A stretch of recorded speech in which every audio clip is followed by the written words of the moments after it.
The clinking of crystal glasses and muted conversations filled the upscale Manhattan steakhouse as Sarah Mitchell shifted uncomfortably in her chair. At 6 months pregnant, every position felt wrong. But tonight the discomfort came from more than her growing belly. She clutched the legal documents she had found hidden in her husband's briefcase, her hands trembling slightly as she watched Richard cut his steak with surgical precision. "Keep your voice down, Sarah. People are staring," Richard Mitchell said without looking up from his plate. Even his whisper carried the commanding tone that had made him one of New York's most successful corporate attorneys and CEO of Mitchell Industries. Sarah glanced around the restaurant where they had celebrated their 5th wedding anniversary just last year. The same crystal chandeliers cast the same warm light over couples sharing intimate dinners. But tonight everything felt different. Tonight, she held proof that her marriage was a lie. "These are divorce papers." "Richard," she said, her southern accent becoming more pronounced as it always did when she was upset. Growing up in Fairfield, Alabama, she had learned to speak softly, but tonight she was struggling to keep her voice steady. "I found them in your briefcase, along with the private investigator's report about me." Richard finally looked up, his gray eyes cold as winter steel. "Those papers are precautionary, nothing more. Standard legal protection for high net worth individuals. You're being dramatic." "Dramatic," Sarah felt her cheek flush. "There's a custody evaluation report in here. Richard, you've been having me followed for months, and I know about Jennifer." At the mention of his assistant's name, Richard's jaw tightened. He set down his knife and fork with deliberate care, the way he did everything calculated for maximum impact. "Jennifer is a professional colleague. If you're implying something inappropriate, you're mistaken." But Sarah had seen the credit card statements, the hotel charges, the unexplained business trips.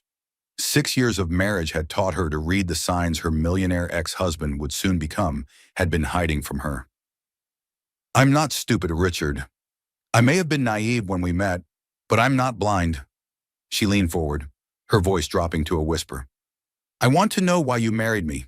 I want to know why you got me pregnant, and I want to know what this means." She slid a particular page across the table, one that had made her stomach turn when she read it. It detailed her background, her family history, information that seemed oddly focused on her mother's maiden name and her childhood in Alabama. Richard's face went white as he scanned the document. For a moment, his corporate mask slipped entirely. "Where did you get this? From your briefcase, along with everything else?" Sarah felt a strange calm settling over her, the same feeling she used to get before standardized tests when she was still teaching elementary school. "I want the truth, Richard, all of it." The silence stretched between them like a wire about to snap. Around them, other diners continued their conversations, oblivious to the drama unfolding at table 12. A waiter approached with water, but Richard waved him away with sharp irritation. "The truth," Richard's voice had gone dangerously quiet. "The truth is that you're an ungrateful woman who doesn't understand how good she has it. The truth is that without me, you'd still be teaching 3rd grade in some nowhere town, living paycheck to paycheck. At least I'd be living honestly." "Honestly," Richard laughed, but there was no humor in it. "You want to talk about honesty? You've been lying to yourself for 6 years, pretending this marriage was some fairy tale romance. You were a project, Sarah. An investment that's about to pay dividends." The words hit her like physical blows. Sarah felt the baby kick inside her, as if responding to her elevated heart rate. "What does that mean?" "It means that naive little school teacher act might work on everyone else, but I know exactly what you're worth, and it's not your charming Southern manners." Sarah stared at him, seeing clearly for the first time the man she had married. Not the successful attorney who had swept her off her feet at a charity fundraiser, but someone calculating in cold, someone who spoke about her like she was a business transaction. "You're talking about money?" she said slowly. "This is about money. Everything is about money. Sarah, something you've never had to worry about because I've provided for you. But that's going to change. Are you threatening me?" Richard leaned back in his chair, his corporate smile returning. "I'm explaining reality. You sign those papers, take the settlement I'm offering, and you walk away with enough money to raise our child comfortably. You fight me, and you'll discover just how expensive divorce can be. especially when there are questions about mental stability, pregnancy hormones, emotional outbursts, paranoid accusations about affairs. Very concerning behaviors for someone expecting to raise a child alone. Sarah felt something cold settle in her chest. This wasn't just about divorce. This was about custody, about control, about ensuring she could never escape or expose whatever game he had been playing. You can't do this. I can do whatever I need to do to protect my interests. And right now, my interests include making sure our child grows up understanding proper family values. The threat hung in the air between them. Sarah looked down at the documents again, her mind racing. There had to be something she was missing.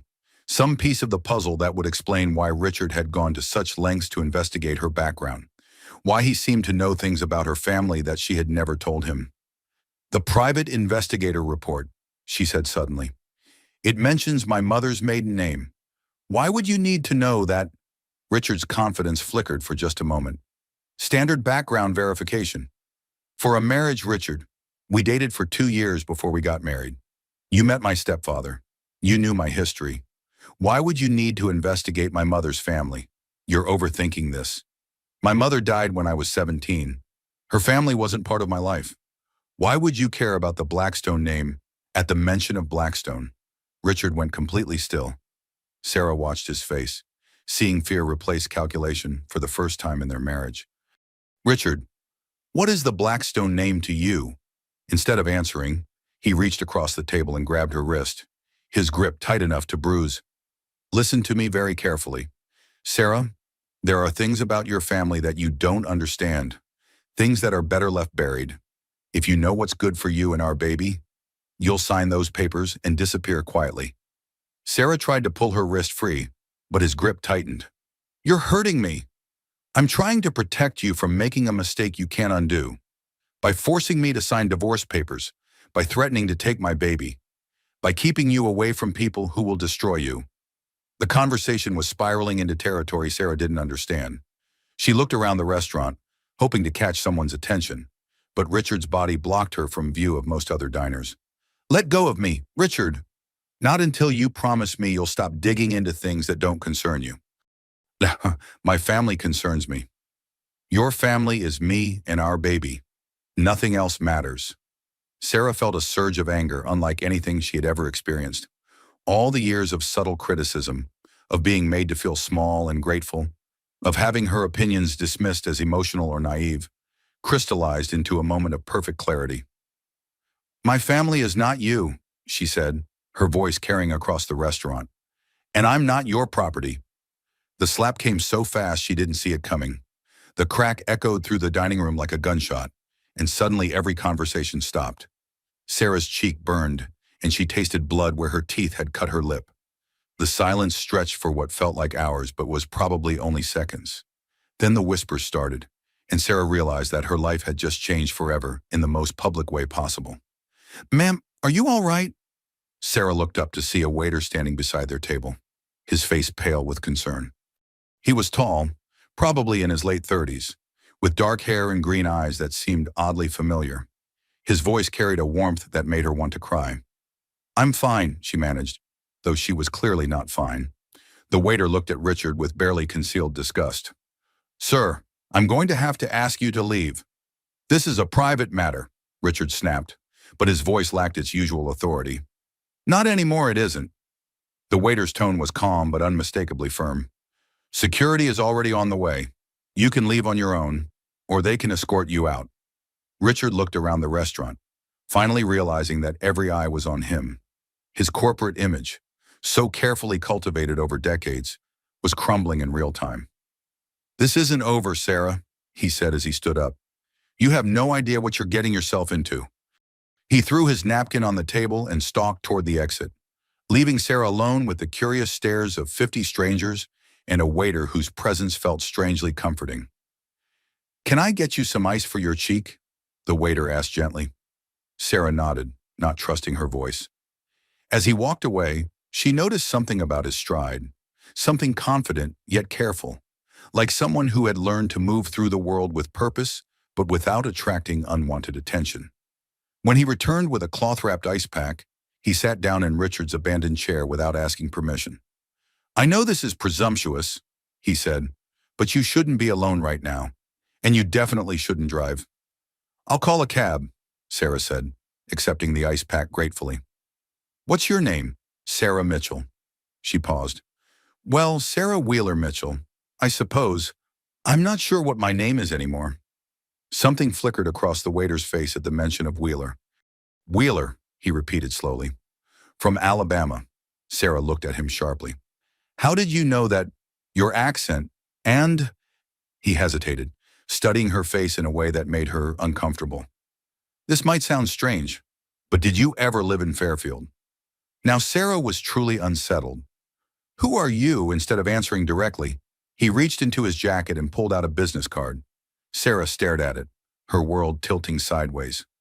Blackstone Holdings. Marcus Blackstone, Chief Executive Officer.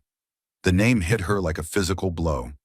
Blackstone, the same name that had been in Richard's investigation report. The same name that had made him go white with fear. "I don't understand," Sarah whispered. Marcus Blackstone looked at her with those familiar green eyes, and when he spoke, his voice was gentle but certain. "I think you do, Sarah. I think you've always known something was missing. I think you've spent your whole life feeling like a piece of you was somewhere else." Sarah stared at this man who claimed to be a billionaire CEO, but had been serving her dinner, who knew her hometown and her maiden name, who looked at her like he had been searching for her his entire life. "Who are you?" she asked again. "I'm your brother," Marcus said simply. "And I've been looking for you for 25 years. 3 hours later, Sarah sat in her empty penthouse apartment, staring at the business card that had turned her world upside down. The ice pack had long since melted, leaving her cheek tender but the bruise fading. What wasn't fading was the impossible claim from a man who said he was her brother. Marcus Blackstone. The name echoed in her mind like a half-remembered song. She had searched it online as soon as she got home, and the results had made her sink into Richard's imported leather chair with disbelief. Forbes listed Marcus Blackstone as the 38th richest person in America, worth $4.2 billion. The tech empire he had built from nothing included software companies, real estate holdings, and venture capital investments that spanned 3 continents. The photos showed a man with her green eyes and their mother's determined jawline, standing in boardrooms and giving speeches about innovation and economic opportunity. But what struck her most was something in his expression in every photo, something guarded yet hopeful, like someone who had achieved everything but was still searching for something specific. Her laptop sat open to a 2019 interview where he discussed growing up in foster care in Alabama after his mother disappeared when he was 13. He spoke carefully about overcoming abandonment, about channeling the pain of loss into business success, about the importance of family even when family wasn't traditional. "I learned early that the people who are supposed to love you can leave without warning," he had said in the interview. "But I also learned that love isn't about blood relations. It's about choosing to show up for people, even when it's difficult." Sarah remembered being 17 when her mother died. Car accident, her stepfather Tom had said. Tragic, sudden, nothing anyone could have done. They had moved from Alabama to New York 6 months later, and Tom had legally changed her name from Sarah Blackstone Wheeler to Sarah Wheeler, saying it would help her start fresh without painful reminders. Now she wondered if there had been other reasons. The apartment felt different tonight, like a stage set where she had been playing a role without knowing it.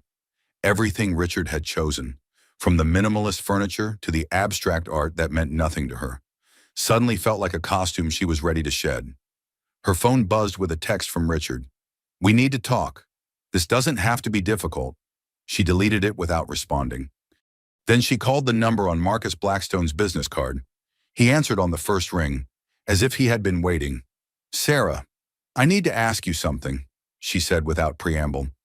"Do you remember a little girl who used to read under an oak tree behind the blue house on Maple Street?" The silence stretched for several seconds. When Marcus spoke again, his voice was rough with emotion. "You had a book about a princess who saved herself. You read it so many times the cover fell off." Sarah closed her eyes, remembering. She had been maybe 7 or 8, and there had been an older boy who sometimes brought her lemonade and sat quietly nearby while she read. Her mother had called him her guardian angel, but Sarah had been too young to understand the significance. "That was you," she said. "That was me. I was 15, working after school at the grocery store, but I always made sure to check on you on my way home. Mom said you were too little to understand why I couldn't live with you and Dad. But you're my brother." "Half-brother," Marcus corrected gently.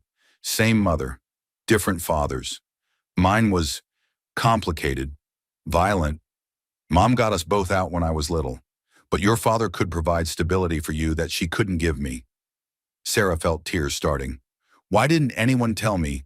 "Because Mom made everyone promise to protect you from the truth. She was terrified that my father would find us and hurt you to get to her. When she died, your stepfather honored that promise. Even from you, especially from me. Tom Wheeler is a good man. Sarah, he moved you across the country and changed your name because he was genuinely afraid for your safety. My father was in and out of prison throughout my teens. The last thing Mom wanted was for you to grow up in that shadow." Sarah thought about her stepfather, who had always been kind but distant, who had remarried quickly and built a new family that somehow never quite included her completely. She had always attributed the distance to grief, but now she wondered if it had been guilt. "Where is your father now?" "Our father," Marcus corrected. "He's serving life without parole for murder. Has been for 8 years. The words hit Sarah like ice water. Murder. "He killed a man who threatened me. Ironic, considering he was the biggest threat in my life for years. But that's a conversation for another time." Marcus paused. "The important thing is that he can't hurt you now. Can't hurt either of us." Sarah struggled to process this information. Her half-brother was a billionaire whose father was a convicted murderer, and she had found out about both facts in the same night her husband had slapped her in public and threatened to take her baby. "This is insane," she said aloud. "Which part? All of it. This morning I was married to a successful attorney and thought my biggest problem was postpartum depression. Tonight I discover my husband is planning to divorce me for reasons connected to a family I didn't know I had. And my brother is apparently one of the richest men in America.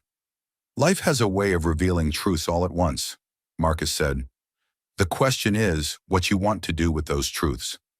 Sarah looked around the apartment that had never felt like home, thinking about the divorce papers and the threats and the way Richard's grip had left finger-shaped bruises on her wrist. "I want to understand what's happening to me. That's going to require some difficult conversations. More difficult than learning my entire life has been built on protective lies." Marcus laughed, but there was no humor in it. "You'd be surprised. Can you meet me tomorrow? My office, say 10 a.m. What if Richard finds out? Sarah, I've been building this company for 15 years.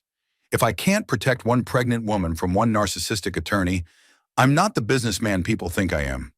Something in his tone made her believe him. For the first time in months, Sarah felt like someone was on her side unconditionally. "Okay," she said, "but I have conditions." "Name them." "I want the complete truth. About Mom, about your father, about why Richard is so afraid of the Blackstone name, about everything. No more protective lies." "Agreed. And I want to understand what this means for my baby. I won't let my child become a pawn in whatever game Richard is playing." "Sarah," Marcus said, his voice gentle but certain, "I give you my word that your child will grow up safe and loved and free from the mistakes our parents made. Whatever else happens, family protects family." After they hung up, Sarah sat in the dark apartment and thought about the woman she had been that morning compared to the woman she was becoming tonight. The transformation felt like shedding a skin that had never quite fit right. She made herself tea and opened her laptop again, this time searching for information about the connection between Mitchell Industries and Blackstone Holdings. What she found made her stomach turn. Legal disputes going back 3 years, patent challenges, regulatory complaints filed against Blackstone companies by law firms including Mitchell, Holbrook and Associates, a pattern of systematic attacks that seemed designed not to win, but to drain resources and create negative publicity. Richard hadn't just known about Marcus. He had been waging a quiet war against him for years. Sarah thought about all the times Richard had worked late, all the business trips and closed-door phone calls. She had assumed he was building their future, but instead he had been methodically destroying her brother's present. The baby kicked again, and Sarah placed her hand on her belly. "Don't worry, little one," she whispered. "Your Uncle Marcus is going to help us figure this out." For the first time in months, that felt like a promise instead of a hope. The next morning brought rain and the kind of gray sky that made Manhattan look like an old black and white movie. Sarah stood outside the Blackstone building on Fifth Avenue, craning her neck to see the top floors lost in low-hanging clouds. 91 stories of glass and steel that represented everything she had never imagined being part of her life. The lobby felt like a cathedral, all marble and soaring space designed to make visitors feel small. But when Sarah approached the security desk and gave her name, the guard's attitude shifted immediately from professional courtesy to genuine warmth. "Ms. Mitchell, Mr. Blackstone asked me to escort you personally. Right this way." The elevator ride to the 91st floor felt endless, but Sarah was grateful for the time to gather her thoughts. She had spent most of the night reading everything she could find about Marcus Blackstone, and the picture that emerged was of a man who had built an empire through ruthless intelligence and unwavering determination. But she had also found something else in the interviews and profiles, a thread of loneliness that ran through even his greatest successes. He spoke often about creating opportunities for other people and about the importance of second chances, about believing that anyone could overcome their circumstances with enough support and determination. Reading between the lines, Sarah suspected that Marcus had spent 15 years trying to save other people because he couldn't save himself from the pain of losing his family. The elevator doors opened to reveal a reception area that looked more like a living room than a corporate office. Comfortable seating, warm lighting, and walls lined with books instead of corporate awards. A woman in her 50s rose from behind a desk that looked more like an antique writing table. "Ms. Mitchell, I'm Helen. Mr. Blackstone's assistant. He's waiting for you." Marcus's office took up the entire corner of the building, with floor-to-ceiling windows offering a view of Central Park that made Sarah catch her breath. But what struck her most was how the space felt lived in rather than designed. Personal photos, comfortable furniture, a reading corner with a worn leather chair that looked like someone actually used it. Marcus stood with his back to the door, looking out at the park. When he turned, Sarah was struck again by how familiar his face was, how much he looked like their mother around the eyes. "Thank you for coming," he said simply. "Thank you for telling me the truth, or at least part of it." Marcus gestured to a seating area away from his desk, two chairs positioned to take advantage of the view. Between them sat a folder that Sarah suspected contained the rest of her story. "Coffee, water, Helen makes incredible tea if you prefer." "Actually, I'd like to start with this," Sarah said, pulling out a photograph she had found in her jewelry box that morning. It showed a young woman with dark hair and green eyes, holding a toddler while a slightly older boy stood beside them. "This is the only picture I have of our mother with both of us." Marcus took the photo with hands that weren't quite steady. "I remember this day. Mom had just bought you that dress with the pink flowers. You insisted on wearing it everywhere for a month. I don't remember the dress, but I remember feeling safe, like we were a real family. We were a real family, for a little while." Sarah settled into her chair, placing her hands on her belly as the baby shifted restlessly. "Tell me what happened. All of it." Marcus was quiet for a long moment, his fingers tracing the edge of the photograph. "Our father, Victor Blackstone, was what people politely call troubled, alcoholic, violent, unable to hold a job for more than a few months at a time. Mom tried to make it work because she believed marriage was forever. But by the time I was 10, she was planning our escape. Both of us. That was the plan. She had been saving money, making contacts in other states, researching how to disappear completely. But Victor found out." Sarah felt her chest tighten. "What did he do? He beat me badly enough to put me in the hospital for a week. Told Mom that if she tried to leave with us, he would kill all three of us rather than let her take his children away." Children. You have to understand. Victor saw ownership where other people saw family. We weren't his children to love. We were his property to control. The idea of Mom taking us away drove him into rages that terrified everyone who saw them. Sarah thought about Richard's coldness, his casual threats about custody and mental stability. Different methods, perhaps, but the same fundamental view of women and children as possessions. "So Mom chose to save one of us rather than lose both," she said quietly.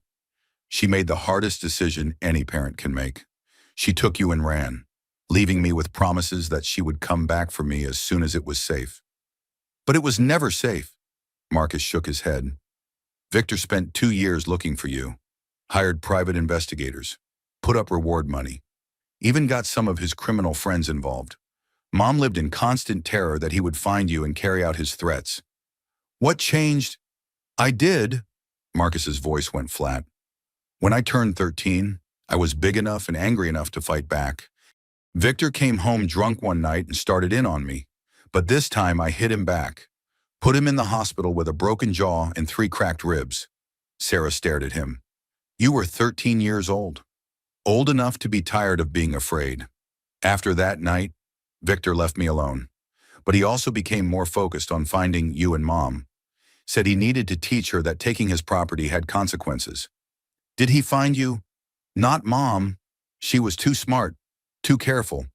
But he tracked down your stepfather's information somehow. Tom Wheeler called Mom in a panic, said someone had been asking questions about you at your school. Sarah felt cold creeping up her spine. What did Mom do? She made another impossible choice. She called Tom and told him to take you and disappear. Change your name. Move across the country. Cut all ties with anyone who knew about your connection to Alabama. She told him that if Victor found you, he would use you to hurt her, and then he would kill all of you to cover his tracks. And Tom agreed. Tom loved you. Really loved you. Not the possessive way Victor understood love. He took you to New York, legally adopted you, gave you his name, and built you a life where Victor Blackstone could never reach you. Sarah felt tears starting. What about you and Mom? We agreed that the safest thing was for me to go into foster care. Mom would stay hidden until Victor gave up looking for you, and then we would figure out how to rebuild our family. But that never happened. Victor was arrested for assault 6 months later, and then again for robbery. He was in and out of prison for the next 4 years, always making threats about what he would do when he got out, always making it clear that finding you was his top priority. Sarah realized she was holding her breath. And then Mom died in that car accident when you were 17. Sudden, tragic, nothing anyone could have done. The way Marcus said it made Sarah look at him sharply. You don't believe it was an accident? I think Mom was exhausted from 5 years of hiding, 5 years of looking over her shoulder, 5 years of being separated from both her children. I think she was driving too fast in bad weather because she was rushing to meet someone who claimed to have information about Victor's latest prison release. Someone set her up. I've never been able to prove it, but I've also never been able to shake the feeling that Mom's accident was too convenient, too well-timed, too perfectly tragic. Sarah felt sick. You think your father had her killed? Our father, Marcus corrected again. And yes, I think it's possible. Victor has never admitted to it, but he's also never seemed surprised that she died right when she was starting to plan a reunion with us. The baby kicked hard enough to make Sarah gasp, and Marcus was immediately alert. Are you okay? Just processing the idea that my mother might have been murdered by a man who spent years hunting me like an animal. Marcus reached across and took her hand. Sarah, I need you to understand something. Victor can't hurt you now. He's serving life without parole. He has no outside contacts. And even if he did, he doesn't know where you are or who you've become. You're safe. But Richard knows who I am. Richard knows about the Blackstone name, and he's been using that information somehow. Which brings us to the question that's been keeping me awake for 3 years, Marcus said. How does your husband know things about our family that took me a decade and considerable resources to uncover? Sarah thought about the private investigator's report, about Richard's reaction to the Blackstone name, about his threats and his confidence that he could control her future. I think, she said slowly, that my marriage was never about love. I think it was always about access to something, but I don't understand what. Marcus opened the folder between them and pulled out a document that made Sarah's heart sink. Blackstone Holdings has a unique corporate structure, he said. When I built the company, I included provisions that would allow any direct blood relative to claim a significant stake if certain conditions were met. What kind of conditions? Marriage, children, proof of genetic relationship? It was meant to protect any family I might have someday, to ensure that Blackstone money could never be used to separate families the way poverty separated ours. Sarah stared at the document, understanding beginning to dawn like a horrible sunrise. Richard married me because he thought he could get access to your money through our child.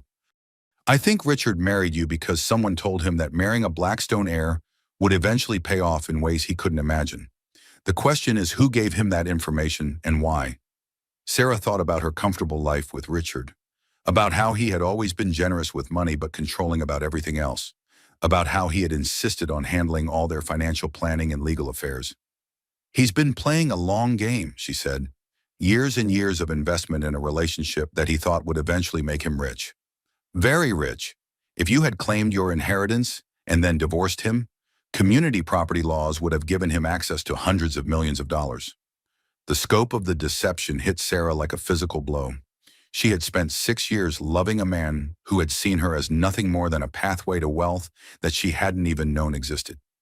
But if he divorced me first, she said slowly, before I knew about my connection to you, he could claim that you concealed assets during the marriage, could argue for a larger settlement based on fraud. Very clever. Actually, Sarah felt a surge of anger that surprised her with its intensity. He was going to steal my inheritance and my child and make me grateful for whatever scraps he left me. That appears to have been the plan. Until you found those papers and connected the dots? What happens now? Marcus smiled, and for the first time since she had met him, he looked genuinely dangerous. Now we figure out who's been feeding Richard information about our family. And then we make sure that anyone who tries to use a Blackstone for their own gain learns why that's a very bad idea. Sarah looked at her brother, seeing not just the successful businessman, but the 13-year-old boy who had been willing to fight back against impossible odds. I want to help, she said. Sarah, you're 6 months pregnant and going through a divorce. You need to focus on taking care of yourself and your baby. This is my life they've been manipulating. This is my child they're planning to use as a bargaining chip. I'm not sitting on the sidelines while other people decide my future. Marcus studied her face, and Sarah saw the moment he recognized something familiar in her expression. You have mom's eyes, he said quietly. But you have her backbone too. Okay, we do this together. But we do it smart, and we do it safe. What's the first step? The first step is moving you somewhere Richard can't find you while we figure out his next move. I have a place that's secure, comfortable, and completely private. I can't just disappear. I have doctor's appointments, responsibilities, all of which can be handled with better security and a lot more backup than you've had so far. Marcus leaned forward. Sarah, I've spent 25 years wondering what happened to my sister. I'm not losing you again because we underestimated what desperate people are willing to do. Sarah thought about Richard's threats, about his confidence that he could control her future, about the cold calculation in his eyes when he had slapped her. Okay, she said, but I want to understand everything. No more protective lies. No more decisions made for my own good. I want to know what we're dealing with and how we're going to handle it. Agreed. But first, I want you to meet someone who's been helping me search for you all these years. Someone who has some theories about how Richard got his information. A private investigator who specializes in corporate espionage and family reunification. Her name is Detective Maria Santos, and she thinks your husband's connection to our family goes back much further than either of us realized. As if summoned by her name, the office door opened and a woman in her 40s entered, carrying a thick file and wearing the kind of expression that suggested she had news no one was going to like. Ms. Mitchell, she said, we need to talk. Detective Maria Santos had the kind of presence that made people confess things they had never planned to tell anyone. Compact and efficient, with graying hair pulled back in a practical ponytail and eyes that missed nothing. She settled into the third chair in Marcus's office and opened her file with the care of someone handling evidence. Before we start, she said to Sarah, I need you to understand that what I'm about to tell you is going to change how you see everyone in your life. Are you sure you're ready for that? Sarah looked between Maria and Marcus, noting the tension in her brother's shoulders. I don't think I have a choice anymore. There's always a choice. You could walk away right now, take Marcus's offer of financial security, and build a quiet life somewhere far from all of this. Lots of people would consider that the smart move. Would you? Maria smiled, but it didn't reach her eyes. I've never been accused of being smart, but I have been accused of being thorough. She pulled out a photograph and placed it on the table. Do you recognize this man? Sarah looked at the picture and felt her world tilt sideways again. That's my stepfather, Tom Wheeler. Taken 3 weeks ago outside Richard's office building. The implications hit Sarah like ice water. Tom has been talking to Richard. More than talking, according to my sources, Tom Wheeler has been providing Richard with detailed information about your family background for over 2 years. Sarah stared at the photograph, trying to reconcile the man who had raised her with the betrayal it represented. That's impossible. Tom protected me from all of this. He moved us to New York, changed my name, built me a new life. He did, Maria agreed. And he's been terrified ever since that he made the wrong choice. Marcus leaned forward. What do you mean Tom Wheeler has been carrying guilt about your mother's death for 25 years? He blames himself for not doing more to protect her, for not finding a way to keep your family together, for taking Sarah so far away that Maria died alone. Sarah felt tears starting. He never said anything. What could he say that he'd been second-guessing himself for decades, that he wondered if Maria would still be alive if he'd made different choices? Maria pulled out another document. 2 years ago, someone approached Tom with an interesting proposition. Richard, Sarah said. Actually, no. Someone claiming to represent Richard's interests, but working for a third party. They told Tom that they had located Marcus Blackstone and were working on a family reunion. They said they needed background information about Maria and Sarah to facilitate the process safely. Marcus's expression darkened. And Tom believed them. Tom wanted to believe them. He'd been watching Marcus's success for years, following his business career, hoping someday there would be a way to reconnect you with your sister without endangering anyone. When these people approached him with what seemed like a legitimate reunification effort, he saw it as a chance to finally do the right thing. Sarah felt sick. So he told them everything. Everything he knew. Your new name, your location, your marriage, your husband's career. He thought he was helping to heal your family. Instead, he was giving Richard ammunition to destroy it, Marcus said grimly. It gets worse, Maria continued, because once Tom started talking, these people kept coming back with more questions. About your mother's last days, about Victor Blackstone's threats, about the specific circumstances of Maria's death. Why would they care about that? Maria exchanged a look with Marcus. Because Victor Blackstone didn't stop being dangerous when he went to prison. He's been running a small but efficient criminal organization from inside, and his sons from his first marriage have been very interested in making sure no one challenges their claim to be his only heirs. Sarah felt the baby kick as her heart rate spiked. His sons.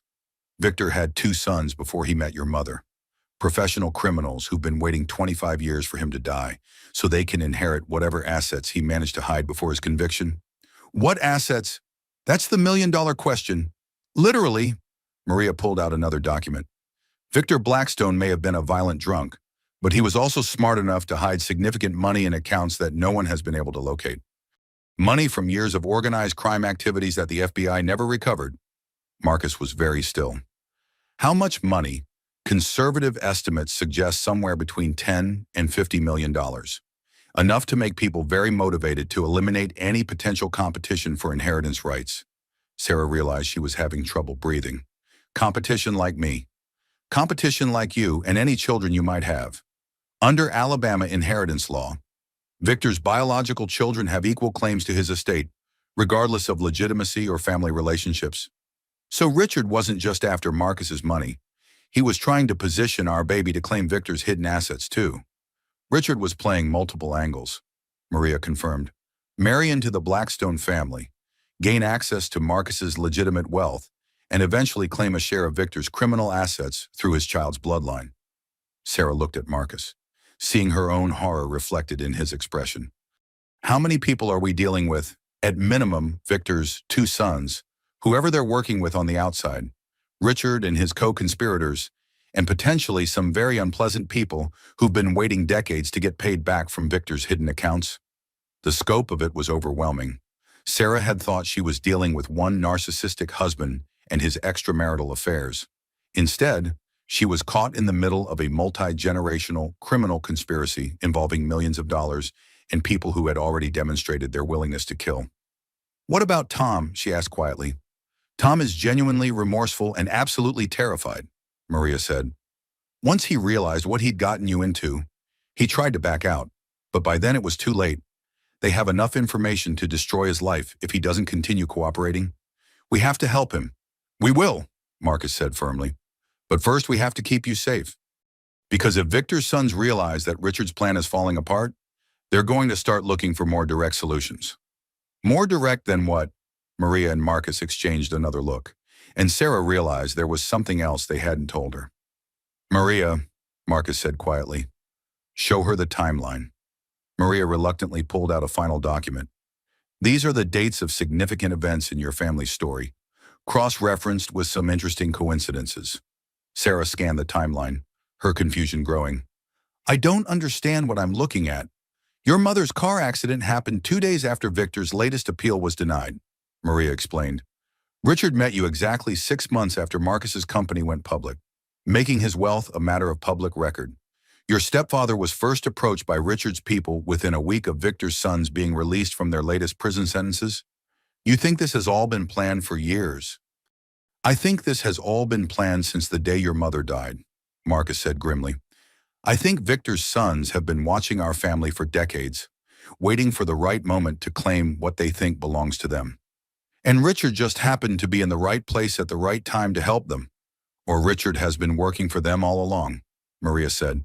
We're still trying to determine which scenario is more likely. Sarah felt overwhelmed by the complexity of the deception. So everyone in my life has been lying to me. My husband, my stepfather, maybe even people I haven't identified yet. Not everyone, Marcus said gently. Tom loved you and was trying to protect you, even when he made mistakes. And you have family now who will do whatever it takes to keep you safe. What does that mean? Practically speaking, Maria leaned forward. It means you disappear until we can neutralize the threats against you. New identity, secure location, 24-hour protection until your baby is born, and we've dealt with everyone who thinks they have a claim on your family. How long could that take? Months, maybe longer. Sarah thought about spending the rest of her pregnancy hidden away while other people fought battles in her name. The idea was both appealing and frustrating. What if I don't want to disappear? What if I want to fight back? Then you put yourself and your baby at risk, Marcus said bluntly. These people have already killed at least one person. Sarah, they won't hesitate to kill more if it serves their purposes. You really think they killed Mom? I think your mother's accident was awfully convenient for people who needed her to stop interfering with their long-term plans. Sarah placed her hands on her belly, feeling the baby's steady movements. For the first time, she understood that this wasn't just about her anymore. Whatever choices she made would affect an innocent child who deserved to grow up safe and free from the violence that had shaped both her and Marcus's childhood. Okay, she said finally, I'll disappear, but I want regular updates, and I want to say in how this gets resolved. I'm not spending the rest of my life looking over my shoulder because we were too scared to deal with the problem permanently. What are you suggesting? I'm suggesting that maybe it's time the Blackstone family stopped running from Victor's legacy and started fighting back. Marcus smiled, and Sarah saw something fierce and determined in his expression. Now you're talking like a Blackstone, he said. The safe house Marcus had arranged turned out to be a sprawling estate in the Hamptons, complete with a private beach, state-of-the-art security, and a staff that seemed to anticipate Sarah's every need before she knew she had them. It should have felt like paradise. But after 3 weeks of luxury and isolation, Sarah was ready to climb the walls. You're pacing again, Doctor, Elizabeth Hartman observed from her chair by the fireplace. The obstetrician Marcus had hired made house calls twice a week, partly for Sarah's medical care, and partly because she was one of the few people cleared for access to the property. I'm pregnant, not an invalid, Sarah replied, continuing her circuit around the living room. And I'm going crazy with all this sitting around while other people handle my life. Your brother is trying to protect you. My brother is trying to control a situation that's been out of control for 25 years. There's a difference. Doctor, Hartman closed her medical chart and studied Sarah with the kind of attention that made her feel like a specimen under a microscope. Tell me about the nightmares. Sarah paused mid-pace. She had been having the same dream for weeks now. variations on a theme that always ended with her mother driving through a storm, calling Sarah's name as her car skidded toward an inevitable collision. They're just stress dreams, anxiety about the situation. Trauma responses can manifest in many ways, especially during pregnancy. The hormonal changes, combined with the emotional upheaval you've experienced, create a perfect storm for psychological processing. You think I'm having a breakdown? I think you're having a completely normal response to discovering that your entire life has been built on lies and deception. The question is whether you're going to let that trauma define your future, or whether you're going to take control of your own narrative. Sarah sank into the chair across from Dr. Hartman, finally admitting how exhausted she felt. I don't know how to take control when I don't understand what I'm fighting. Then maybe it's time to stop fighting other people's battles and start fighting for what you want. What do you mean? You're here because your brother wants to protect you from people who want to use you. But what do you want, Sarah?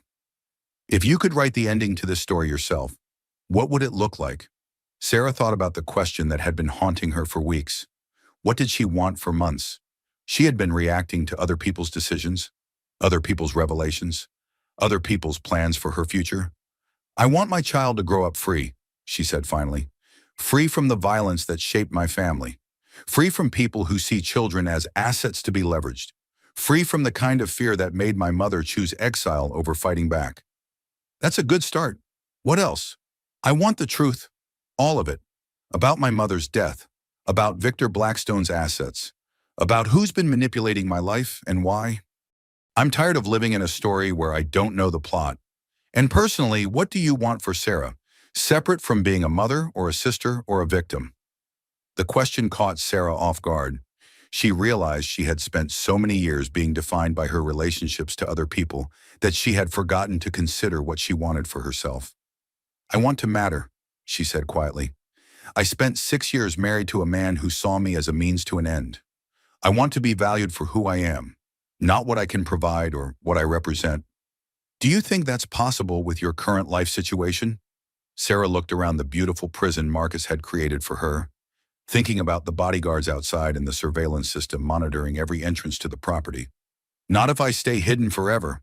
Not if I let other people make all the decisions about my safety and my future? Dr. Hartman nodded. What would taking control look like? Practically speaking, I don't know. I don't have the resources or the knowledge to fight people like Victor's sons on my own. But you have a brother who does have those resources. The question is whether you want to be a partner in that fight or a bystander to it. Before Sarah could answer, her phone buzzed with a call from Marcus. She had been expecting his daily check-in, but his voice sounded strained in a way that immediately put her on alert. Sarah, we need to talk. Can Dr. Hartman stay for this conversation? Of course. What's wrong? Maria got some new information about Richard's activities. We know why he's been so confident about controlling your divorce settlement. Sarah put the call on speaker so Dr. Hartman could hear. Tell me, Richard has been building a case to have you declared mentally incompetent. He's been documenting what he calls emotional instability, paranoid behavior, and delusional thinking. He's planning to argue that your pregnancy, combined with the stress of learning about your family connection to me, has triggered a psychological break that makes you unfit to make decisions about your own life or your child's future. The words hit Sarah like physical blows. He can't do that. He can if he has enough evidence. And according to Maria's sources, he's been very methodical about creating that evidence. Dr. Hartman leaned forward.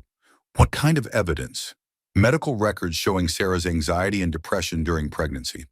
Documentation of her accusations about his affair, which he's characterizing as paranoid jealousy.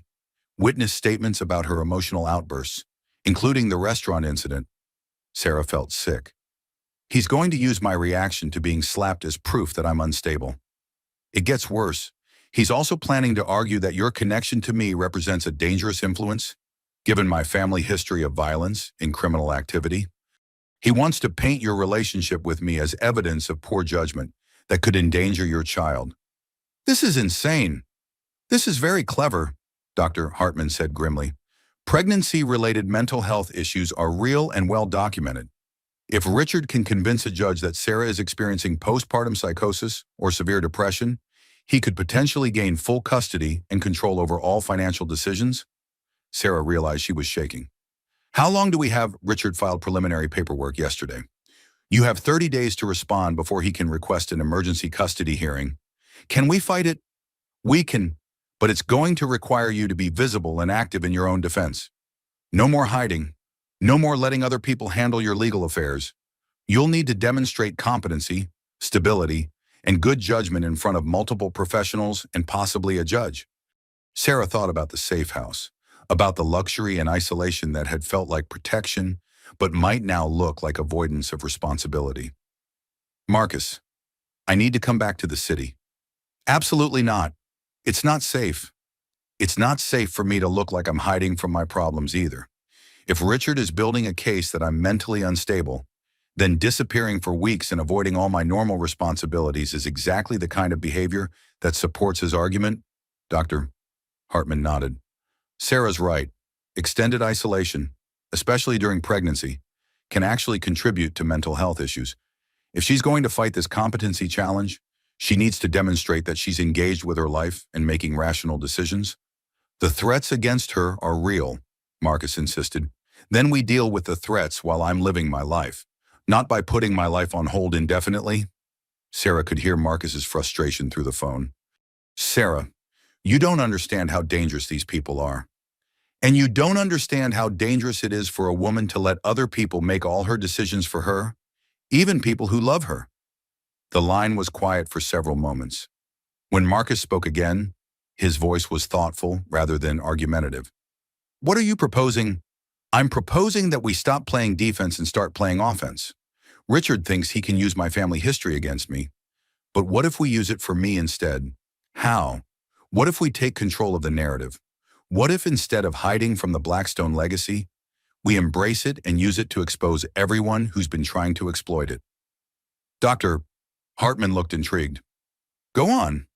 Marcus, you've spent 15 years building a business empire based on the idea that anyone can overcome their circumstances. I've spent my whole life not knowing I had circumstances to overcome. What if we tell that story publicly? You want to go public with all of this. I want to take away Richard's ability to control the narrative about my mental state and my judgment. Instead of letting him paint me as an unstable woman who can't handle the truth about her family, what if I tell the story of a woman who discovered she had a brother and chose to fight for her family instead of running from it? Marcus was quiet for a long moment. That's incredibly risky. Sarah, once this story is public, there's no taking it back. Once Richard files his competency case, there's no taking it back anyway. At least this way, I get to tell my own story instead of having it told for me. What about the threats? What about Victor's sons and the people who've been manipulating your life? What about them? They've been operating in shadows for 25 years, counting on secrecy and fear to give them power. What happens to that power when everything is public? When the FBI and the media and the entire world are watching to see what happens to the Blackstone family? Dr. Hartman smiled. That's not the reasoning of an unstable woman. That's the reasoning of someone who understands exactly what she's up against and has chosen to fight back strategically. Marcus, I need to come home. I need to be part of this fight, not a bystander to it. And I need to do it in a way that demonstrates competency and good judgment, not fear and avoidance. The line was quiet for so long that Sarah wondered if the call had dropped. When Marcus finally spoke, his voice carried a note she had never heard before pride. Okay, sister, let's go to war. Sarah's return to Manhattan felt like stepping into a different world, one where her name had acquired weight and meaning she was still learning to understand. The penthouse apartment she had shared with Richard had been transformed by a team of security experts into what Marcus cheerfully called a fortress with good lighting, complete with reinforced doors, surveillance systems, and panic rooms disguised as walk-in closets. This feels excessive, Sarah said, watching two men in expensive suits test the response time on her new security alarms. This feels necessary, Marcus replied, reviewing a tablet full of monitoring data. Maria's intelligence suggests that Victor's sons are getting impatient with Richard's slow-burn approach. They're pushing for more direct action. Meaning what? Meaning they think it might be easier to eliminate the competition than to outmaneuver it legally. Sarah placed her hand on her belly. feeling the baby's reassuring movements. At 7.5 months pregnant, she felt like she was carrying a basketball under her ribcage. But Dr. Hartman insisted that both she and the baby were thriving despite the stress. Have you heard from Richard? Every day. He's been calling, texting, having flowers delivered, playing the part of the concerned husband whose pregnant wife is being influenced by dangerous people. And his legal case, Marcus's expression darkened, stronger than we'd like. He's got statements from your former colleagues questioning your judgment, medical records documenting anxiety and mood changes, even testimony from neighbors who've noticed changes in your behavior. What kind of changes? Isolation, paranoia, abandoning your normal routines? All easily explained by learning that your husband was planning to divorce you and steal your inheritance. But Richard's team is framing it as evidence of psychological instability triggered by pregnancy hormones and family trauma. Sarah felt frustrated by how reasonable Richard's argument sounded. What do we have to counter with Maria's been building a case about Richard's deception and financial manipulation?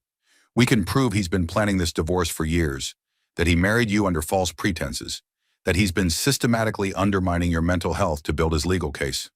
Will that be enough? Honestly, I don't know. Family court judges see a lot of messy divorces with competing claims about mental fitness. Unless we can prove that Richard's behavior rises to the level of criminal fraud, it becomes a he-said-she-said situation where your pregnancy and family history work against you.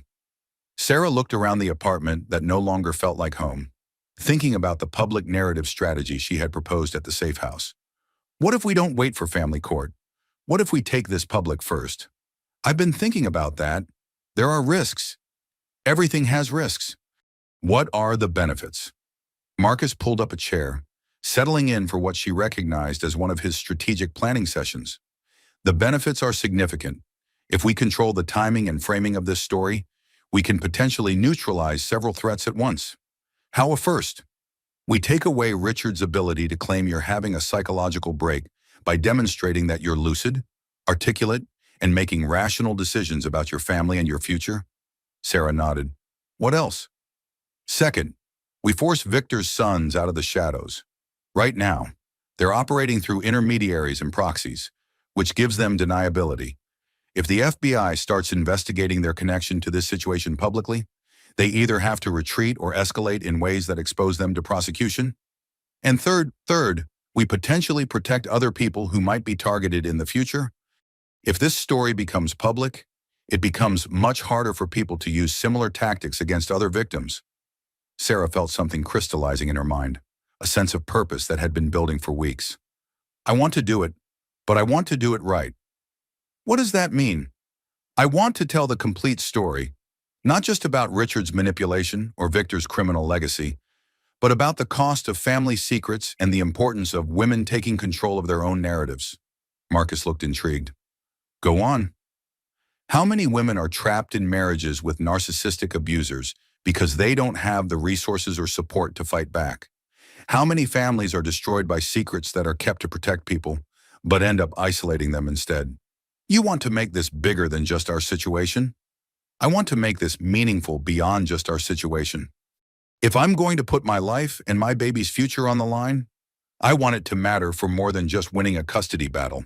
Before Marcus could respond, Sarah's phone rang with a call from an unknown number. She almost declined it, but something made her answer. Hello, Sarah. It's Tom. Her stepfather's voice sounded older and more fragile than she remembered. Sarah felt a complex mix of love, anger, and sadness hearing from the man who had raised her, but also betrayed her trust. Tom, where are you? Somewhere safe. I hope. I need to see you. Sarah, there are things I need to tell you, things I should have said years ago. Sarah looked at Marcus, who was already signaling their security team. What kind of things? Things about your mother's last days? Things about why I really moved you to New York? Things about the people who've been asking questions about you? Tom, are you in danger? We all are, sweetheart. More than you know. Can you meet me? Sarah felt torn between her love for the man who had been her father for 25 years and her awareness that he might be compromised or being used by their enemies. Tom, I need you to know that I forgive you for talking to Richard's people. I understand why you did it.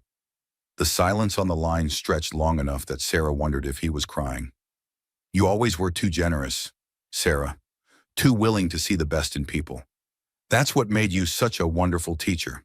But it's also what made you vulnerable to people like Richard. What do you mean, people like Richard? I mean people who study their targets, who learn exactly what buttons to push and what vulnerabilities to exploit. Sarah, Richard didn't meet you by accident at that charity fundraiser. He was hunting you. Sarah felt cold spreading through her chest. Hunting me how? He'd been tracking you for months before you met, learning your schedule, your interests, your emotional weak points, the charity work, the elementary school teaching, your tendency to help people even when it cost you. How do you know this? Because the people who approached me about providing information about your family showed me photos. Sarah, photos of you going to work, going to the grocery store, going to your book club. They'd been watching you for a long time before Richard ever introduced himself. Sarah realized she was shaking. The fairy tale romance she had believed in, the charming attorney who had swept her off her feet with his attention and generosity, had been an elaborate stalking operation. Tom, where are you? We need to get you somewhere safe and debrief everything you know. I'm not sure anywhere is safe anymore. They know I've been talking to you and Marcus. They know I'm not going to cooperate anymore. Who is they, exactly? People who think Victor Blackstone's money belongs to them. People who've been waiting 25 years to collect on debts that your father owed before he went to prison? Sarah felt the baby kick hard, responding to her elevated stress levels. Tom, listen to me carefully. I want you to go to the nearest police station and ask for protective custody. Tell them you have information about organized crime and that your life is in danger. Sarah, do it now, Tom. Please, I can't lose you too. The line went dead, leaving Sarah staring at her phone with a terrible sense of foreboding. Marcus was already on his phone with Maria, coordinating efforts to locate Tom and assess his safety. But Sarah was thinking about something else, something that crystallized her resolve about going public with their story. Marcus, she said when he finished his call, how quickly can we arrange a press conference? Why? Because I don't want to spend the rest of my life hiding from people who think they own me. And I don't want my child to grow up in a world where victims are expected to stay quiet while predators operate openly.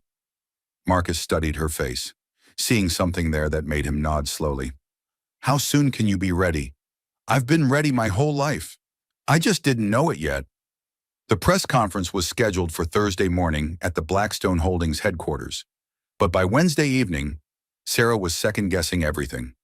She stood in Marcus's office, looking out at the city lights and wondering if she was about to make the biggest mistake of her life or finally take control of her own narrative.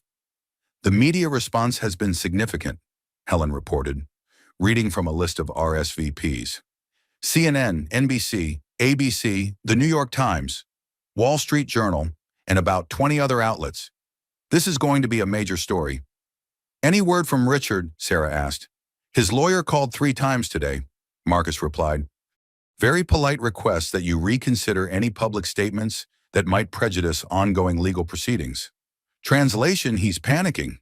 Translation, he knows that once you tell your story publicly, his narrative about your mental state becomes much harder to sell. Maria Santos entered the office carrying a thick folder and wearing an expression that made everyone look up immediately. We have a problem, she announced without preamble. Sarah felt her stomach drop. What kind of problem? The kind that suggests tomorrow's press conference just became much more dangerous than we anticipated. Maria opened her folder and spread several photographs across Marcus's desk. These were taken this morning outside various Blackstone Holdings properties. Sarah stared at the images, seeing unfamiliar men in dark cars positioned where they could observe everyone coming and going from Marcus's buildings. Surveillance, Marcus said grimly. More than surveillance. 3 of these men have criminal records connected to Victor Blackstone's organization. They're not here to watch. They're here to send a message. What kind of message? The kind that says your family has attracted attention from people who don't like publicity. Sarah felt the baby kick as her anxiety spiked. Are we talking about immediate physical danger? We're talking about people who've spent decades operating in shadows and are now facing the possibility of national media attention on their activities. That makes them unpredictable. Marcus was already on his phone, speaking in low, urgent tones to his security team. Sarah watched him transform from her protective older brother into the billionaire executive who had built an empire through strategic thinking and calculated risks. "Options," he said when he finished his call. "We postponed the press conference," Maria said immediately. "Move Sarah back to the safe house. Wait for law enforcement to assess and neutralize the threats." "Which could take weeks or months," Sarah protested. "Meanwhile, Richard proceeds with his competency case and potentially gains custody of my baby. Better than you getting hurt or killed. Is it better for my child to grow up with a father who manipulated and abused their mother, who married her under false pretenses and planned to steal her inheritance? Is it better for them to never know their uncle or their real family history?" Maria and Marcus exchanged a look that told Sarah they had already discussed this scenario. "There's another option," Marcus said carefully, "which is, we move the press conference to a more secure location and use it to force everyone's hand at once. Meaning we don't just tell your story about Richard's manipulation. We tell the complete story about Victor's criminal organization, about the threats against our family, about the systematic intimidation of anyone who might challenge their control over his hidden assets." Sarah felt something click into place. "We make it impossible for them to operate in shadows anymore." "Exactly, we put everything on the record, with federal law enforcement present, in a way that makes any retaliation against us a federal crime, with dozens of witnesses." Maria looked skeptical. "That's incredibly risky. You're essentially declaring war on people who've already demonstrated their willingness to kill." "They declared war on us 25 years ago," Marcus replied. "We're just finally fighting back." Sarah thought about her mother, dying alone in a car accident that might not have been an accident. She thought about Tom, somewhere in hiding because he had tried to help her. She thought about the baby growing inside her, who deserved to inherit a legacy of strength rather than fear. "I want to do it," she said firmly, "but I want guarantees about law enforcement presence and witness protection for Tom and anyone else who's been caught up in this."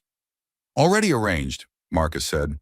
"Maria has been coordinating with FBI agents who've been investigating Victor's organization for years. They're very interested in finally having cooperative witnesses." "What about Richard?" "Richard becomes a footnote in a much bigger story. Instead of this being about a messy divorce with competing claims about mental fitness, it becomes about a woman who discovered her family was being targeted by organized crime and chose to fight back publicly." Sarah felt a strange calm settling over her, the same feeling she had experienced in her classroom when facing particularly challenging students. Sometimes the only way through a difficult situation was to meet it head-on with truth and determination. "When do we start preparing my statement?" "We've already started," Marcus said, pulling out a legal pad covered with notes. "But the final version needs to be in your voice, telling your story the way you want it told."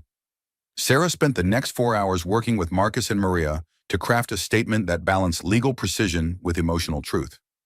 She wanted to expose the systematic manipulation she had experienced without sounding like a victim, to acknowledge the dangers her family faced without appearing unstable or paranoid. "The key," Maria explained, "is to sound like someone taking control of their narrative, not someone whose narrative is out of control. What if I am someone whose narrative is out of control? Then you fake it until you make it, because the alternative is letting other people control your narrative forever." Sarah thought about the woman she had been 6 months ago, compliant and grateful and willing to let Richard make all the important decisions. That woman felt like a stranger now, someone she had been playing rather than someone she actually was. "I've been thinking about something," she said to Marcus as they worked on the final draft, "about why Victor's sons waited so long to make their move." "What do you mean? They could have tried to claim his assets years ago, or they could have gone after you directly when your company went public. Why wait until now to target me?" Marcus looked thoughtful. "What's your theory?" "I think they needed to be sure Victor was never getting out of prison. As long as there was a possibility he might be released, they couldn't risk openly challenging his authority or claiming his money. But something changed. His latest appeal was denied 6 months ago.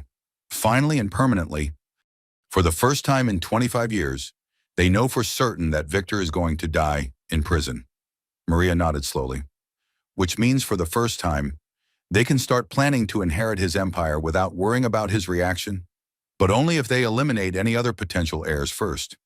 You and any children you might have. Sarah placed her hand on her belly, feeling the baby's steady heartbeat under her palm, which means this was always going to come to a head eventually. Richard just gave them a convenient method for gaining control. So stopping Richard doesn't stop the larger threat.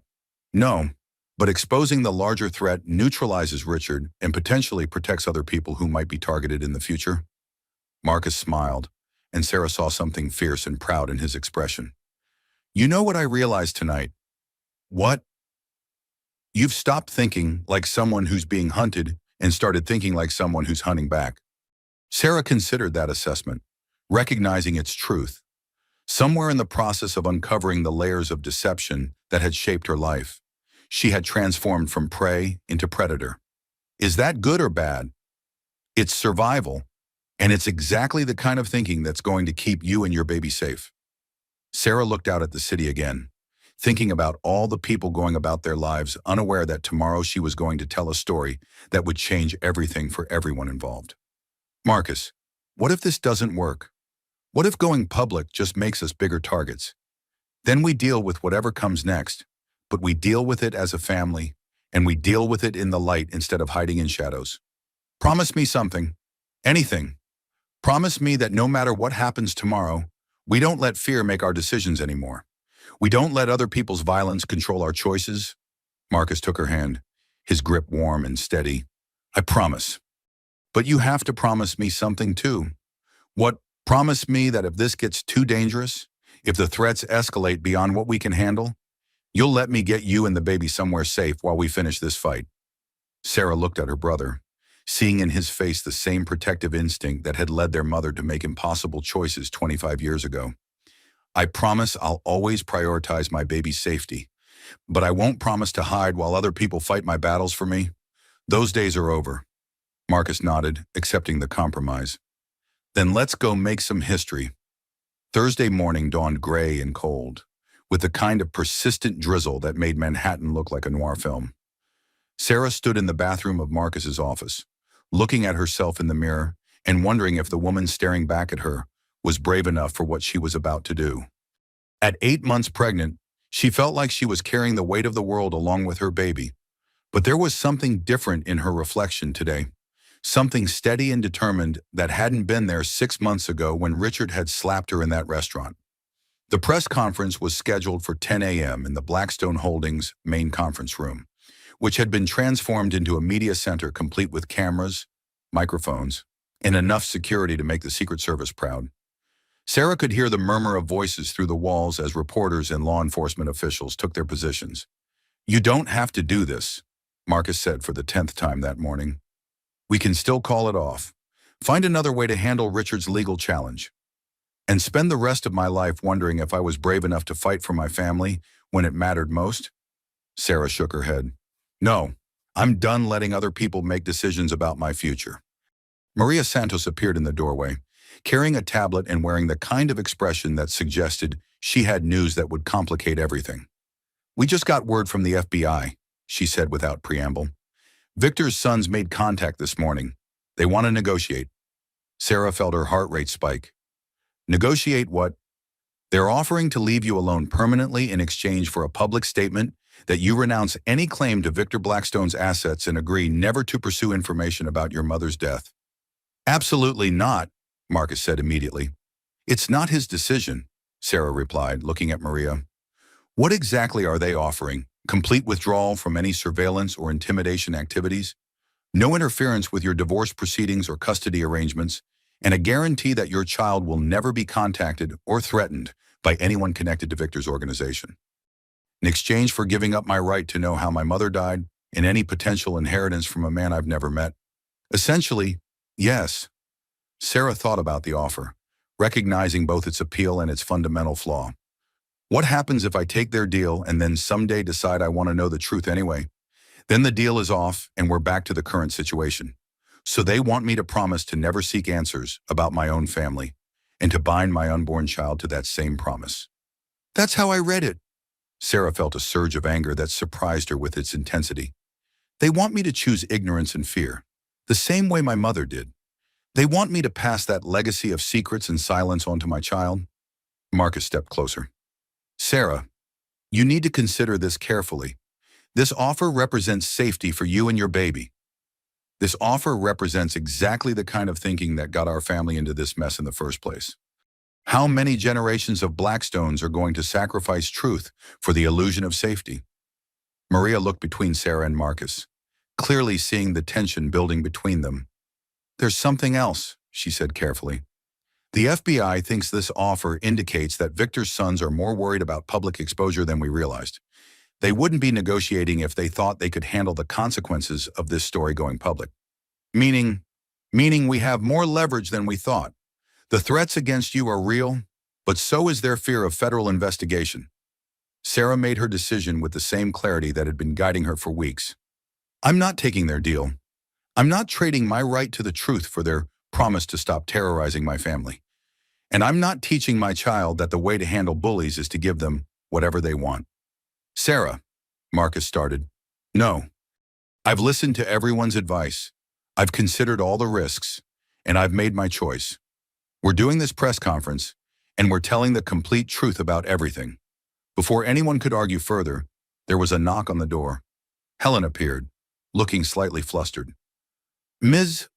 Mitchell, there's someone here to see you. He says he's your stepfather. Sarah's heart leaped. Tom, is he safe? He's with FBI escorts, but he's asking to speak with you privately before the press conference begins. Sarah looked at Marcus, who nodded reluctantly. 5 minutes, then we need to start. Tom Wheeler looked older than Sarah remembered, with new lines around his eyes and a fragility that spoke to the stress he had been under. But when he saw her, his face lit up with the same gentle smile that had comforted her through childhood nightmares and teenage heartbreaks. Sarah, sweetheart, you look beautiful. She hugged him carefully, mindful of her belly between them. Tom, I was so worried. Are you okay? I'm safe now, thanks to your brother's security team, but I needed to see you before you do this thing. Needed to tell you some things that might change how you want to handle the situation. What kind of things? Tom pulled out a manila envelope, thick with documents and photographs. Things I should have told you years ago, but I was too scared and too ashamed to share. Sarah opened the envelope and found herself looking at photographs of her mother she had never seen before.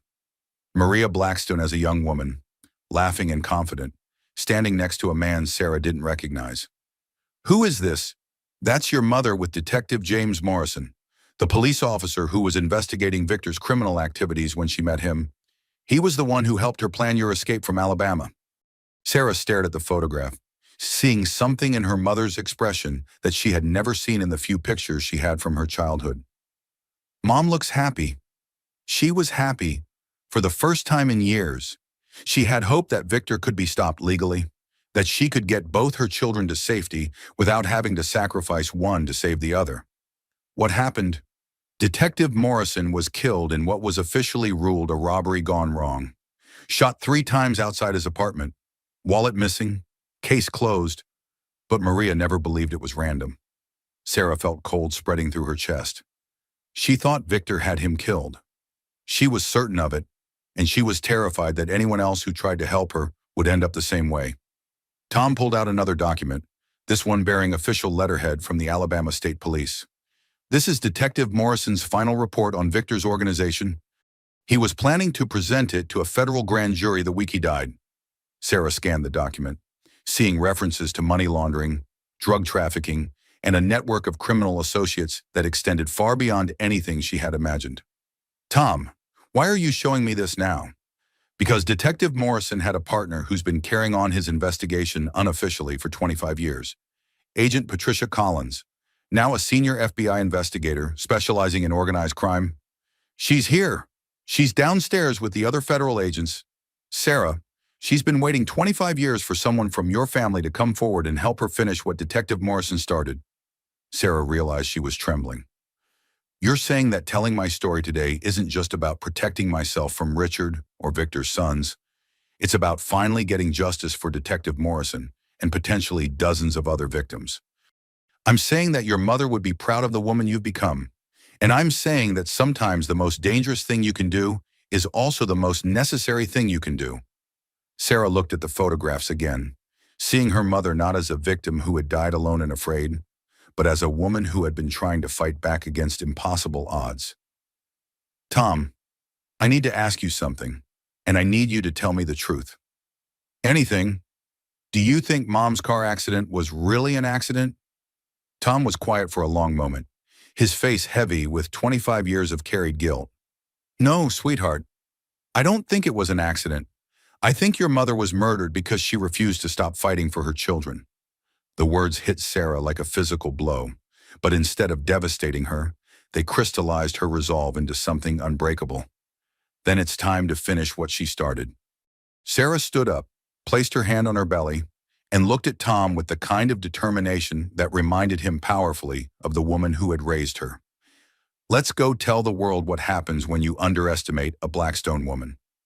The Blackstone Holdings conference room had been transformed into something resembling a court hearing, with cameras focused on a simple podium and rows of chairs filled with reporters, federal agents, and law enforcement officials. Sarah stood behind the podium, looking out at faces that would carry her story to millions of people, and felt a strange calm settle over her. "Good morning," she began, her voice carrying clearly through the room. "My name is Sarah Wheeler Mitchell, and 6 months ago, I thought I knew who I was. I thought I was a former elementary school teacher, married to a successful attorney, living a comfortable life and expecting my first child. Today, I'm here to tell you what I've learned about the difference between the life you think you're living and the life that's actually being lived around you." She paused, letting her words settle before continuing. "I'm here to talk about systematic deception, financial manipulation, and the way that women are often treated as assets to be acquired rather than people to be respected. I'm here to talk about family secrets that were meant to protect but ended up isolating, and about the courage it takes to choose truth over safety." Sarah looked directly into the main camera, thinking about all the women watching who might recognize pieces of their own stories in hers. "But mostly, I'm here to talk about what happens when you stop letting other people tell your story for you and start telling it yourself." She spent the next 30 minutes laying out the complete narrative of Richard's systematic manipulation, the discovery of her connection to Marcus, the threats from Victor's criminal organization, and the web of deception that had shaped her entire adult life. "I want to be clear about something," she said as she neared the end of her prepared statement. "I'm not here asking for sympathy or pity. I'm here as a woman who discovered that the people she trusted most had been lying to her for years, and who chose to fight back rather than accept that deception as the price of security." The question and answer session that followed was intense but manageable. Sarah found that telling her truth publicly was actually easier than she had expected. There was something liberating about no longer having to manage other people's versions of her story. But the real impact of the press conference became clear in the days that followed. Within 48 hours, Richard's law firm had fired him and launched an internal investigation into his conduct. The competency case against Sarah was quietly withdrawn, and Richard's attorney filed papers requesting an uncontested divorce with minimal financial claims. "He's trying to minimize his exposure," Maria explained as they reviewed the legal documents. "He knows that his manipulation tactics are now on public record, and he can't afford to have them examined more closely in family court." "What about the threats from Victor's sons?" "Radio silence. Agent Collins thinks they've decided that the attention on their activities makes it too risky to continue targeting you." Sarah felt a complex mix of relief and anticlimax. "So it's over? The immediate threats are neutralized, but there's more." Marcus entered the room carrying a folder thick with legal documents.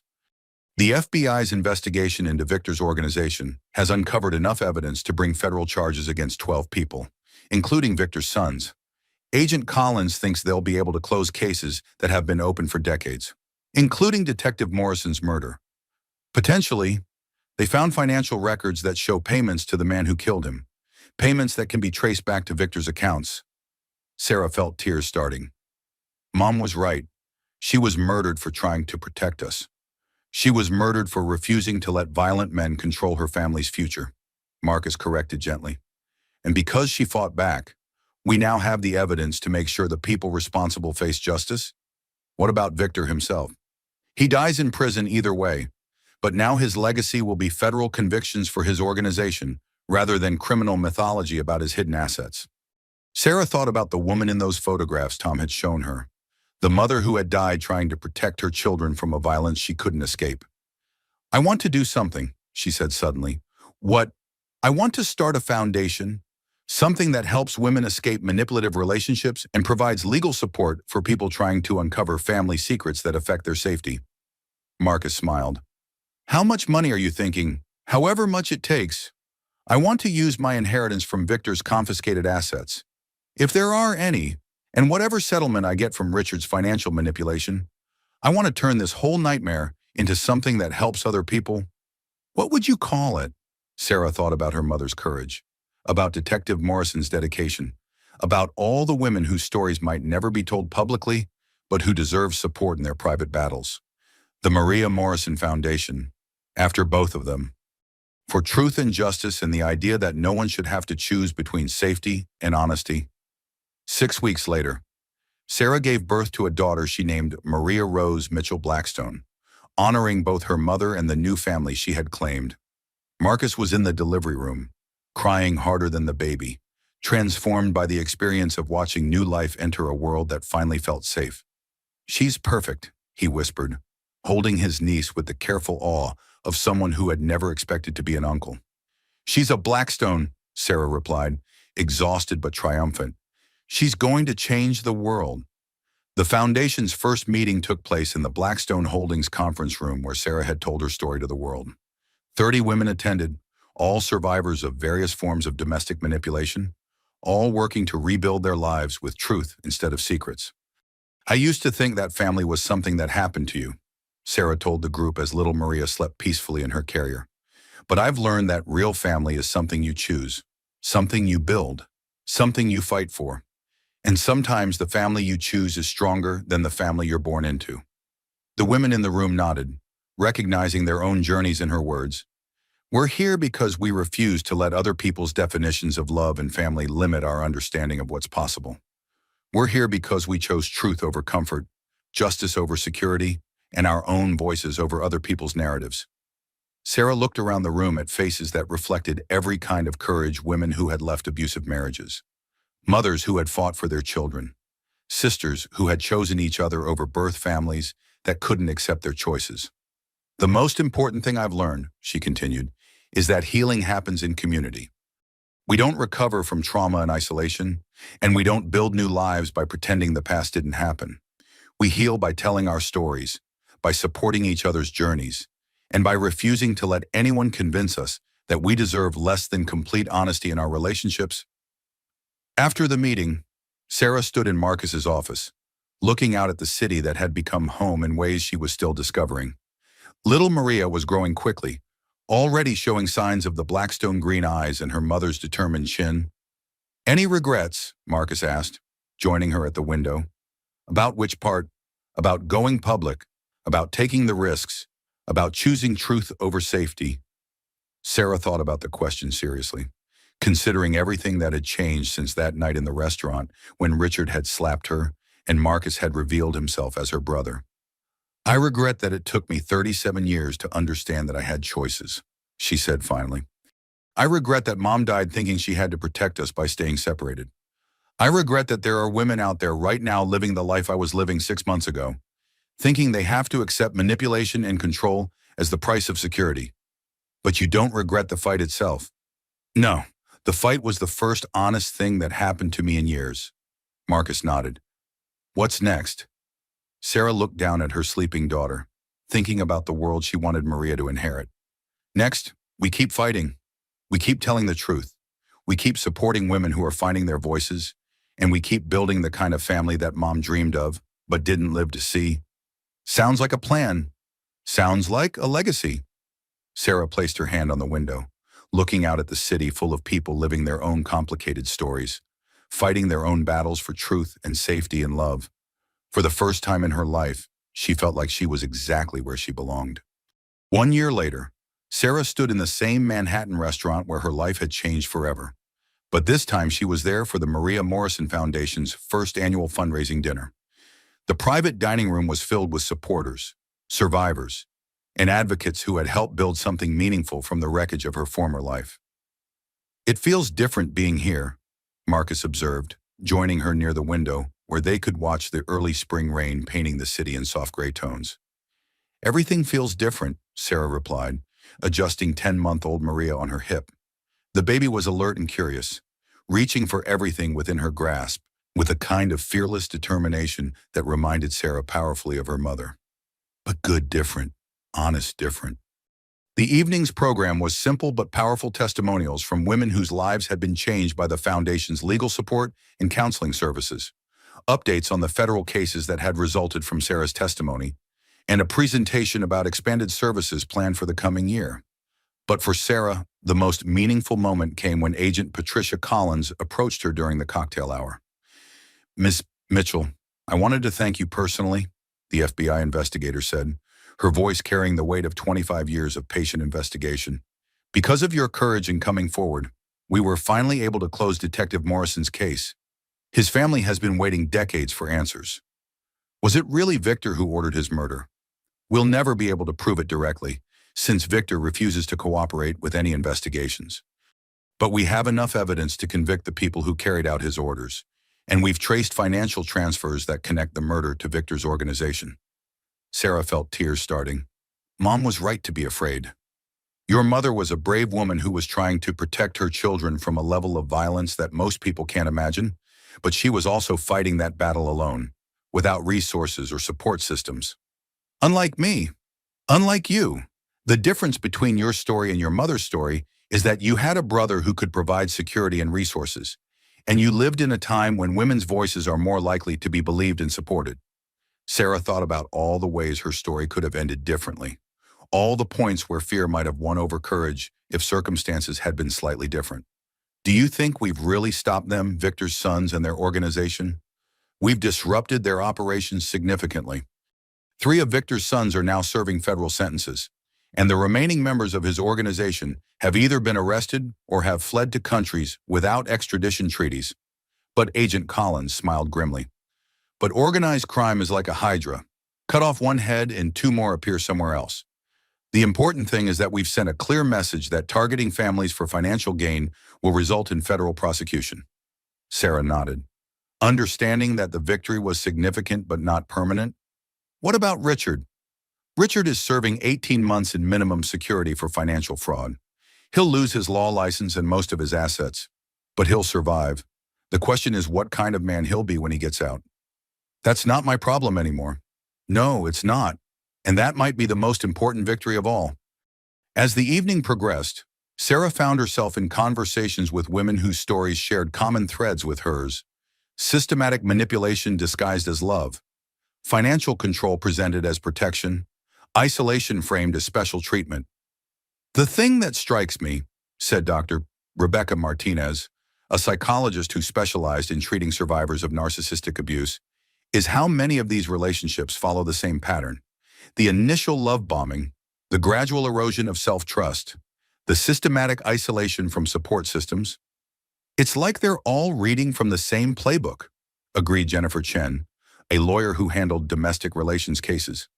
"They are," Sarah said, thinking about Richard's methodical approach to undermining her confidence and independence. "The tactics work because they exploit universal human needs for love, security, and belonging. The only defense is education and support systems, which is why what you're doing matters so much." Dr. Martinez said, "Every woman who hears your story recognizes something from her own experience, even if her situation wasn't as extreme." Sarah looked around the room at the faces of women who had found the courage to rebuild their lives after discovering that their relationships were built on deception and control. "I've been thinking about something," she said to the group, "about the difference between healing and justice." "What do you mean?" "I used to think that getting justice for what happened to me would automatically lead to healing, but I've learned that they're separate processes that support each other but don't depend on each other." "How so?" "Justice happened when Richard was prosecuted and Victor's organization was dismantled. But healing happened when I started telling my own story, when I stopped letting other people define my worth, when I chose to build something positive from a terrible experience." Dr. Martinez nodded thoughtfully. "Healing is an internal process that you control. Justice is an external process that depends on systems and other people's choices." Exactly. And I think a lot of survivors get stuck waiting for justice before they start healing, which gives their abusers continued power over their recovery. Sarah looked across the room to where Marcus was talking with potential donors, still protective but no longer hovering, having learned to trust her judgment about her own safety and choices. The other thing I've learned is that family isn't just about blood relations or legal bonds. It's about people who show up consistently, who support your growth instead of trying to control it, who celebrate your successes without trying to take credit for them. As the evening wound down, Sarah found herself standing in the exact spot where Richard had slapped her 13 months earlier. The memory was still clear, but it no longer carried the emotional charge it once had. Thinking about that night, Marcus asked, appearing beside her with a sleeping Maria in his arms. Thinking about how different everything is now. That night, I felt powerless and confused and trapped. Tonight, I feel like I'm exactly where I'm supposed to be. Any advice for your former self? Sarah considered the question seriously. I would tell her that the slap wasn't the worst thing that happened that night. The worst thing was all the years before the slap, when she accepted being treated as less than equal and convinced herself it was normal. And the best thing was that the slap finally made her angry enough to stop accepting unacceptable treatment. Marcus smiled. Mom would be proud. I think so too. But more importantly, I'm proud. I'm proud that we chose truth over convenience, that we fought back instead of hiding, that we built something meaningful instead of just surviving. Sarah took her sleeping daughter from Marcus's arms, marveling at how much love and hope could be contained in one small person. What do you want for her? Marcus asked, nodding toward Maria. I want her to grow up knowing her own worth. I want her to understand that love should make her feel stronger, not smaller. I want her to know that she has choices, always, even when the choices are difficult. And if someday she faces the kind of manipulation you faced, then I want her to remember that her mother chose courage over comfort, that her uncle stood with her when it mattered, and that her family's legacy is fighting back against people who try to use love as a weapon. Sarah looked around the restaurant one final time, seeing not the scene of her humiliation, but the birthplace of her transformation. I want her to know that sometimes the worst thing that happens to you becomes the doorway to the best thing that happens to you. And I want her to know that she comes from a long line of women who refused to be broken by the people who underestimated them. As they prepared to leave, Sarah noticed that their waiter for the evening was the same young man who had served them the night everything changed. He approached their table with a warm smile. Miss Mitchell, I just wanted to say that I followed your story in the news, and I want you to know that watching your courage that night inspired me to finally leave an abusive relationship I'd been trapped in for years. Sarah felt tears starting. I'm so glad you're safe now. I am, and I'm applying to law school next fall. I want to help other people the way your foundation helped me find legal support. After he walked away, Marcus shook his head in amazement. You realize that your story has rippled out in ways you'll never fully know. Right people you've never met have made different choices because you chose to speak publicly about what happened to you. Sarah looked down at Maria, who was stirring sleepily in her arms, and thought about the world her daughter would inherit. That's the thing about truth, she said softly. Once you start telling it, it has a life of its own. It spreads and grows and changes things in ways you never expected. Any regrets about that? Sarah thought about the quiet life she might have lived if she had accepted Richard's divorce terms and disappeared quietly. Safe, perhaps, but also small and built on the foundation of other people's lies. No regrets, she said firmly. Only gratitude for getting the chance to become who I was always meant to be. As they walked out into the spring evening, Sarah felt the weight of the year's transformation settling into something like peace. She had lost a marriage that was built on deception, but she had gained a family that was built on truth. She had given up the illusion of security, but she had found the reality of strength. Most importantly, she had learned that love wasn't something that happened to her, but something she chose to build, one honest conversation at a time, one act of courage at a time, one day at a time. The rain had stopped, and the city sparkled with reflected light from windows and street lamps.